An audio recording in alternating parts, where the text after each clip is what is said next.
Hi YouTube, you might have seen this cat painting before in some of my other videos, like my portfolio for example, but I'm going to show you the various stages through the painting from start to finish. So this was actually a commission, and I started off by going to the client's house and taking over 100 photos of this handsome cat. Once we had both agreed on the best poses, I started this initial drawing. Literally just a basic outline to get the correct proportions. Then I drew in the main breaks in the fur.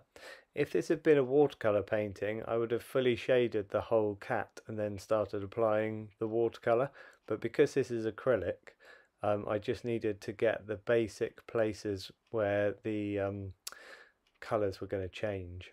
Next I blocked in the main maroon colour for the curtain in the background and the main grey colour for the windowsill beneath. Next I broke the curtain into its main vertical stripes and applied a bit of blending, but very loose and rough at this stage. And then I started blocking in patches of the face of the cat and some of the darkest spaces between the legs. Next I applied a flat green behind the cat. There's actually going to be a window painted in this area, but I couldn't leave it just as white because it would really kind of affect my judgment of how all the other tones were going to go in the fur of the cat. So I needed to have a rough kind of tone in the background to help me match the colours more accurately. I also further blocked in some patches of fur. You can see these are just large areas, just of flat colour at this stage. More blocking in of fur patches, and what you'll notice here is that a lot of the edges of the fur are not hard anymore. I've actually started blending them, and this was important to me because I needed to start feeling like the cat was going to start looking more realistic. When you leave things just as completely flat colour, it can look very kind of childish, and I just needed to see the direction it was heading in. Okay, more areas of fur blocked in flat, but then also more softening, like to establish the shadow between the legs, on the muzzle, and sort of in between the eyes a bit as well. Okay, I blocked in the main shape of the shadow beneath the cat, and this is great because it starts to make him look like he's actually sat on a surface. And then I've blocked in quite a few of the darker areas of fur as well. This is important because it kills quite a few more areas of white and it makes the balance of the cat's tones work better. Okay, all that's happened between the last image and this one is more mid-tones of fur being added, and then lots of softening. And all this softening takes a long time to get all the blends right. Okay, in terms of the actual body of the cat, there was so much more blending of the fur done between this image and the previous image. And like I say, this does take a really long time, and you do get slightly fed up of painting fur. But as you see each little patch starting to work and looking more, soft and more realistic, and all the blends working better, it does give you an enormous kind of sense of satisfaction. You start kind of feeling like you could kind of cuddle the cat. You know something's working right. Okay, and in the background, obviously, you can see I've painted in the window frame. A lot of that was kind of flat areas of colour, just getting all the edges nice and crisp. And then the background, I'd taken lots of photos of the client's garden, and it was just trying to get this kind of building in the background to look slightly out of focus. So I used an airbrush to get all those effects in the background, and also to make all the kind of plants look kind of soft focus as well. And this works really well because the edges of the windows are so kind of crisp against that. It's a really good contrast, and it gives you a really good sense of distance. And also obviously because the cat's going to be really sharp and in focus as well, it helps that as well. And it helps bring the cat forward in the painting.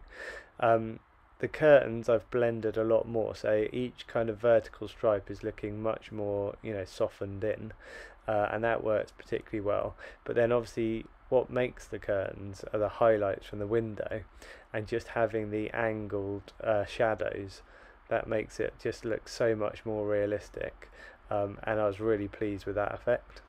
Okay, lots of the areas of flat colour have been broken up now, so you get way more kind of breaks in the fur, and it just gives more kind of fur texture. A lot of those, yeah, areas that looked like really flat, that literally had just been kind of blocked in with a colour, have now got, yeah, breaks in the fur and lots more blending. One thing I didn't mention in the previous image as well is when I did the window, can you see like little tiny smear marks on the windows, like in some of the corners and things of white? Those were like actual, you know, smear marks from the paint when the actual window was painted originally, if you see what I mean, where it just went slightly with the original brush onto the glass work.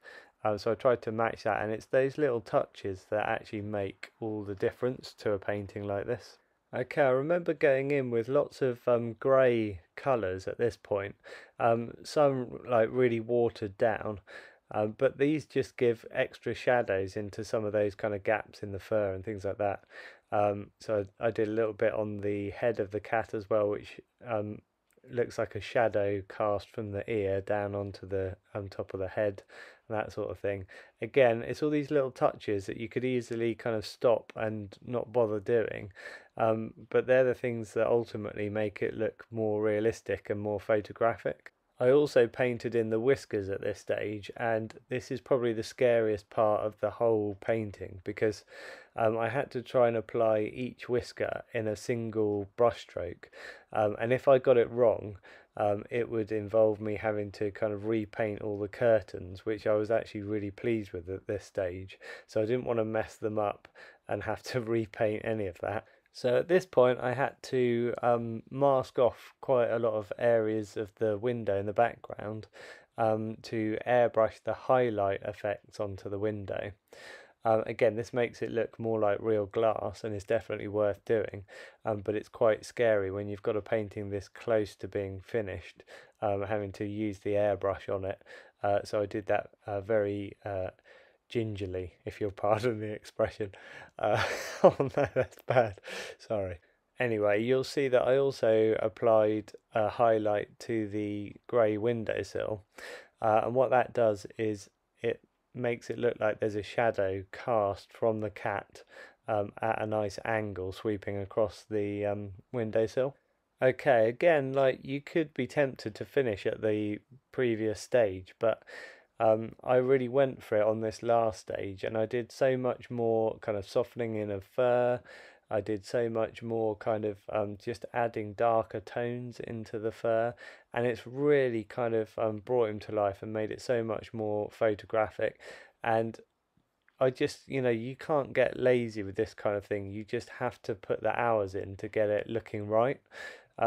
You want the cat to look as realistic as possible, and it's almost like the more you do to it, the better it gets. So I really kind of went for it, and I know like a video like this makes it look like it's been done really quickly, but um, this I worked on this for several months, and it was, yeah, a lot of time involved, but ultimately, you know, when you look at the painting in the end and you're pleased with it, it's totally worth it. And also then handing it over to the client, and in this case she had a few tears, so in a good way, thank goodness. um, and that is just really nice as well. So and obviously the final touch on this was putting my signature on it, which is always a nice thing to do at the end. Okay, I'll leave you with this very quick run through again of all the stages. It's very satisfying to watch. If only all the stages were this quick to do, that would be a lot easier. Anyway, thanks for watching, and check out any of my other kind of painting step-by-step tutorials and things that I've done. Have a look at my portfolio and hit subscribe to see any paintings that I do in the future. Thanks for watching, and I'll see you in the next video.